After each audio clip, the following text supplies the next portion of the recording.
warahmatullahi wabarakatuh. Perkenalkan, nama saya Marta Putri Pratama. Jadi dalam video ini saya akan membahas terkait kebijakan dari ekonomi internasional. Nah, awal pembahasan kita kali ini nanti saya akan mulai dari pengertiannya. Jadi, apa itu kebijakan ekonomi internasional, kemudian tujuannya itu apa, serta apa saja bentuk dan instrumen dari kebijakan ekonomi internasional. Jadi teman-teman, setiap kegiatan atau aktivitas ekonomi, baik itu secara nasional maupun global, hal ini tidak bisa lepas dari yang namanya suatu kebijakan. Nah, kebijakan ekonomi ini tuh diperlukan untuk menjaga yang namanya perekonomian di suatu negara. Kalau kita lihat dari arti luasnya ya, kebijakan ekonomi internasional ini merupakan semua kegiatan ekonomi yang secara langsung maupun tidak langsung itu bisa mempengaruhi komposisi, arah, dan kegiatan ekspor impor barang dan jasa. Jadi kebijakan ekonomi internasional itu merupakan suatu tindakan atau kebijakan ekonomi pemerintah yang secara langsung bisa mempengaruhi perdagangan dan pembayaran internasional. Nah, kebijakan internasional ini tidak hanya berupa tarif, kuota, dan sebagainya, tetapi juga meliputi kebijakan pemerintah di dalam negeri yang secara tidak langsung mempunyai pengaruh terhadap perdagangan serta pembayaran internasional. Kemudian apa saja sih tujuan dari kebijakan ekonomi internasional ini? Nah, tujuan yang pertama itu ada autarki. Autarki ini tuh bermaksud untuk menghindarkan dari pengaruh-pengaruh negara lain, baik itu pengaruh ekonominya ataupun pengaruh politiknya. Kemudian yang kedua itu ada kesejahteraan. Jadi tujuan dari penerapan kebijakan ekonomi internasional ini adalah menciptakan kesejahteraan dengan mengadakan perdagangan internasional yang akan memperoleh keuntungan yang maksimal dari terjadinya spesialisasi produksi dan meningkatnya tingkat konsumsi yang dilakukan oleh masyarakat di suatu negara. Kemudian yang ketiga itu ada proteksi. Jadi proteksi ini tuh untuk melindungi industri dalam negeri dalam persaingan barang impor. Kebijakan ini tuh bisa berupa tarif, kemudian kuota, larangan impor, subsidi, dan dumping. Selanjutnya yang keempat itu ada keseimbangan neraca pembayaran. Karena pada dasarnya penerapan kebijakan ekonomi internasional akan mempengaruhi keadaan dari neraca pembayaran. Kemudian yang terakhir itu ada pembangunan ekonomi untuk menunjang pembangunan ekonomi suatu negara.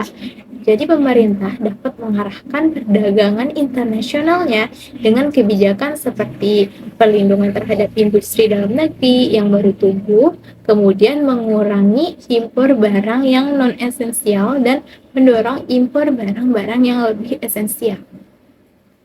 Selanjutnya kita akan membahas bentuk kebijakan ekonomi internasional. Nah, kebijakan yang pertama itu ada tarif.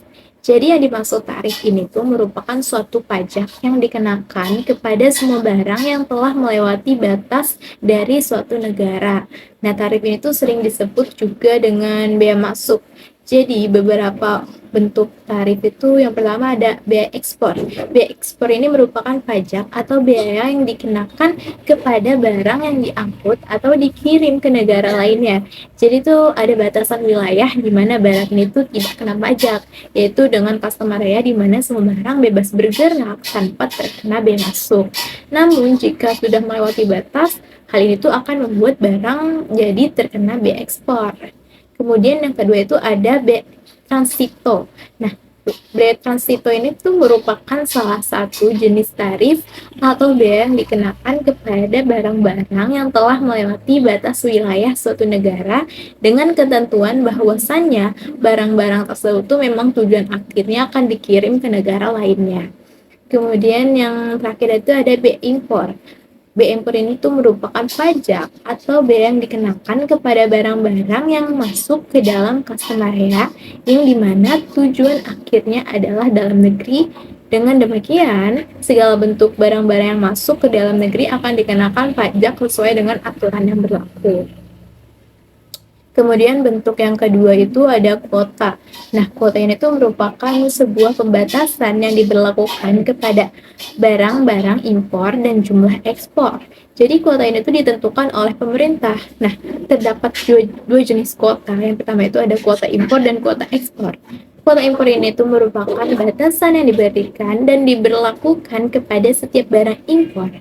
Kemudian kuota ekspor itu kuota yang biasanya diberlakukan kepada bahan-bahan mentah yang termasuk ke dalam komoditas perdagangan penting. Selanjutnya bentuk yang ketiga itu ada subsidi. Subsidi ini tuh merupakan sebuah bantuan yang diberikan kepada masyarakat yang diambil dari alokasi dana atau anggaran yang diberikan kepada perusahaan yang memproduksi, menjual, dan kegiatan lainnya. Contohnya itu seperti subsidi BBM. Kemudian yang keempat itu ada dumping, yang merupakan sebuah kebijakan yang dilakukan oleh suatu negara dengan cara menjual barang-barang ke luar negeri dengan harga yang lebih murah dari harga jual dalam negeri. Selanjutnya, pembahasan yang terakhir itu terdapat instrumen dari kebijakan ekonomi internasional. Nah, yang pertama itu ada kebijakan perdagangan internasional. Kebijakan perdagangan internasional ini mencakup tindakan pemerintah terhadap rekening yang sedang berjalan pada neraca pembayaran internasional, khususnya itu tentang ekspor dan impor barang atau jasa. Jenis dari kebijakan ini itu seperti kebijakan tarif terhadap impor, kemudian bilateral trade agreement, dan masih banyak lainnya. Kemudian yang kedua itu ada kebijakan pembayaran internasional. Kebijakan pembayaran internasional ini merupakan suatu tindakan atau kebijakan pemerintah terhadap rekening modal dalam neraca pembayaran internasional yang berupa pengawasan terhadap pembayaran internasional. Contoh dari kebijakan ini tuh seperti pengawasan yang dilakukan oleh pemerintah terhadap lalu lintas devisa atau pengawasan terhadap lalu lintas modal jangka panjang. Kemudian yang ketiga itu ada kebijakan bantuan luar negeri.